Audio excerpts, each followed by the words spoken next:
question about how to combat somebody who has very fast side pressure right off the go. You know, as soon as they say go, it's side pressure, either just straight side or side pressure into a press. It's a good question because it's pretty tough to stop if you don't know what you're doing. And sometimes even if you do know what you're doing, it's a pain in the ass to stop. So Tom's going to be the presser. Okay, so we're setting up. And what I mean by a press is not a dead wrist press so much. It's just a straight, either straight side hit, which some people are just really good at and fast that way, or a press into like a hook straight down, right? Which, if you're not prepared for that, can be really, really bad. So I got a couple suggestions, especially if the guy is way stronger than you. It's a top roll.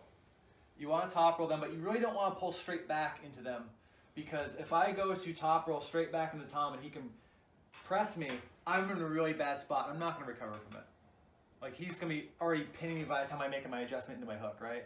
It's just not enough time, especially if he is as quick as the guy we're talking about, you know, in this scenario here. So the top roll is actually a reversing top roll. Like, so instead of pulling straight back, you pull away, almost into his pad a little bit. And I'm going to start on the inside corner. So you're going to start on the left-hand side if you're pulling right, and the right-hand side if you're pulling left.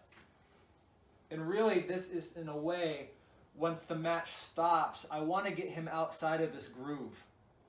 Triceps only work straight ahead.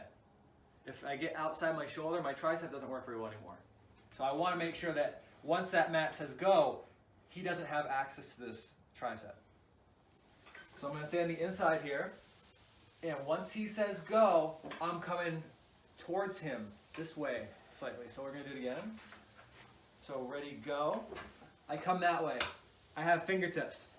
That's what I'm looking for. What I'm not looking for is they say ready, go, and I pull straight back into his hand. So I don't want to pull into this section of his hand, because once he's around, this is a real tough spot to get away from, especially if you're opened up in the top roll.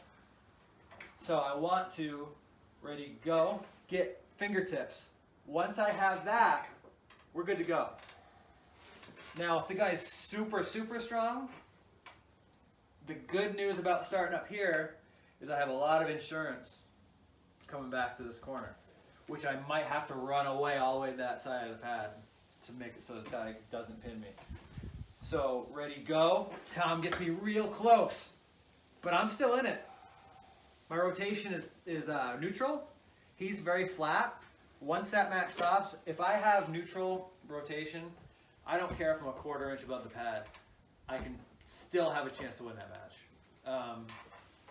And if it's just a real hard side pressure hit, real fast side, the same move applies, but really you got to get better at hitting your go, because this guy's probably really, really good at doing that.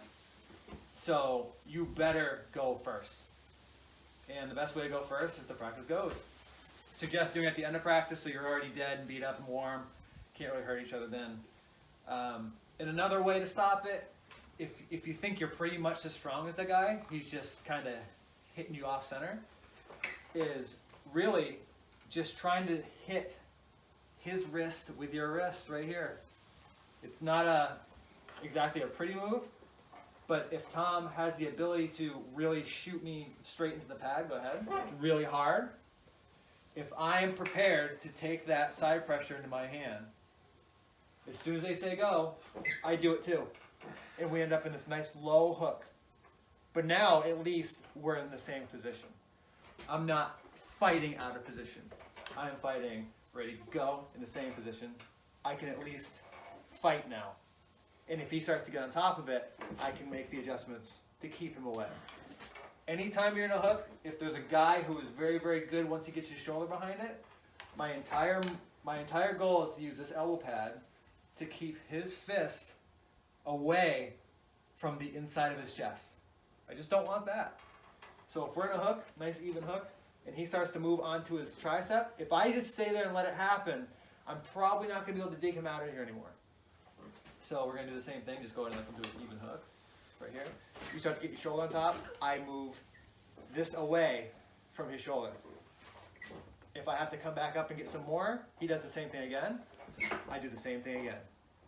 anything to keep this thing into a hook here and not into a press here.